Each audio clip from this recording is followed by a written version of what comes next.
आज का प्रसंग है आरंभिक वंदना भगवान भोलेनाथ। आज सोमवार का पावन दिन है, वह दिन जो भगवान शिव को समर्पित है। कहा गया है सोमवार के दिन शिव जी की आराधना से जीवन के सब दुख मिट जाते हैं और घर में सुख शांति आती है। तो आइए हम सब मिलकर आज शिव जी का स्मरण करें। ओम नमः शिवाय, हर हर महादेव। भाग 2, शिव जी का परिचय। भगवान शिव को महादेव कहा गया है, यानी देवों के देव। वे त्रिशूलधारी, जटाधारी और करुणामयी हैं। उनके मस्तक पर चंद्रमा, गले में सर्प और माथे पर तीसरा नेत्र उनके अद्भुत स्वरूप को दर्शाते हैं।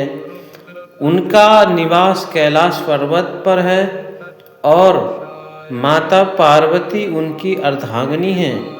नंदी बैल उनके वाहन हैं और वे सदैव अपने भक्तों की रक्षा करते हैं। भाग 3, ओम नमः शिवाय मंत्र का अर्थ। ओम नमः शिवाय यह पंचाक्षर मंत्र कहलाता है। इसके 5 अक्षर हैं। नमः शिवाय यह मंत्र हमारे भीतर की 5 तत्वों पृथ्वी, जल, अग्नि, वायु और आकाश को शुद्ध करता है।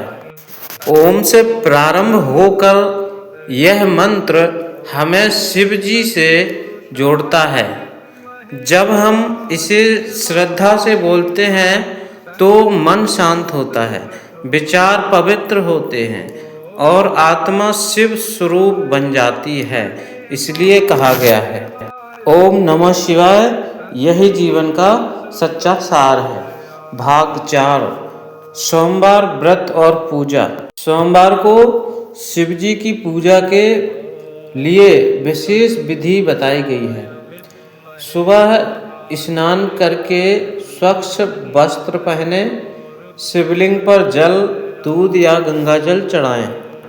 3 बेलपत्र अर्पित करें जो त्रिदेव, त्रिगुण और त्रिकाल का प्रतीक है। इसके बाद धूप दीप जलाएं और ओम नमः शिवाय का कम से कम 108 बार जाप करें। इच्छा हो तो शिव चालीसा का पाठ करें।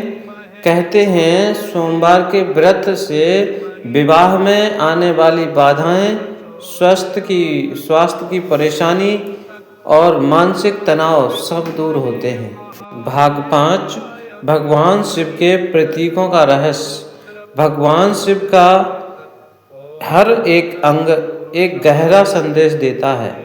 त्रिशूल मन, वृद्धि और अहंकार पर नियंत्रण का प्रतीक। डमरू सृष्टि की लय और संगीत का संकेत। तीसरा नेत्र सत्य की दृष्टि और विनाश का बल। जटाओं से बहती गंगा ज्ञान और शुद्धि का प्रतीक। नीला कंठ विष को पीकर संसार की रक्षा करने का त्याग। शिव का यह स्वरूप हमें सिखाता है कि जीवन में संतुलन, धैर्य और करुणा आवश्यक है। भाग 6, शिव कथा। एक कथा में आता है एक गरीब ब्राह्मण हर सोमवार को शिवलिंग पर जल चढ़ाता था। एक दिन बारिश में भीगते हुए उसने भी पूजा की और ओम नमः शिवाय का जाप किया। भगवान शिव उसकी भक्ति से प्रसन्न हुए और बोले, वत्स मैं तेरी भक्ति से प्रसन्न हूँ। तेरे घर अब कभी धन और भोजन की कमी नहीं होगी। और सचमुच उस दिन के बाद से उसका जीवन सुखमय हो गया। इसलिए कहा गया है भक्ति में सच्चाई होनी चाहिए, ना कि दिखावा। भाग 7 समापन और आशीर्वाद।